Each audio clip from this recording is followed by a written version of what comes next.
Changes to the environment or natural processes are referred to as exposures, and they are having a serious impact on ecosystems around the world. Here in Canada, and specifically Ontario, managed forests such as the Canadian Boreal Forest are susceptible to several environmental exposures, all of which are rooted from increasing temperatures. Scientific research has shown that atmospheric temperatures are rising due to anthropogenic activity. Northern Ontario's managed forests are expected to experience increasing winter rainfall and an increase in outbreaks from invasive pests, such as the emerald ash borer.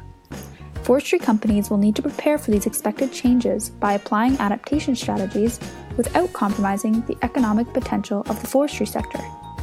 Due to its destructive traveling habits, the emerald ash borer is one of the biggest threats to Northern Ontario's forests. This is one particular exposure that forestry companies can have a direct impact on by adopting adaptation strategies to control pest outbreaks. Some known strategies to combat this pest include the application of systematic insecticides, selective cutting, and prescribed burning.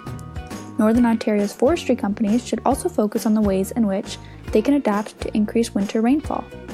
Excessive soil moisture can reduce tree growth and the efficiency of harvesting. Mulching and the strategic planting of water-tolerant tree species, such as the eastern white cedar, are strategies that can be used to improve soil properties and reduce the risk of saturated soils.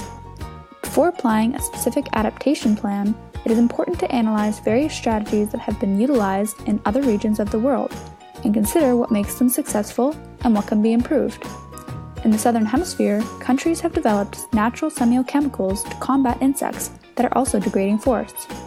These can be used to control insect populations by disrupting mating signals.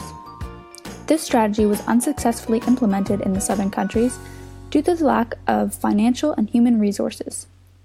In Wisconsin, the method of burning natural vegetation is used to facilitate greater soil evaporation and the loss of soil moisture, while communities in El Salvador adapted to increased winter rainfall by applying crop residues to soil surfaces in forests to better manage soil moisture. By understanding other countries' faults and successes, it is recommended that local forestry companies in Northern Ontario pursue semiochemicals to control pest outbreaks, as Canada has the financial and human resources that will be needed to implement this strategy.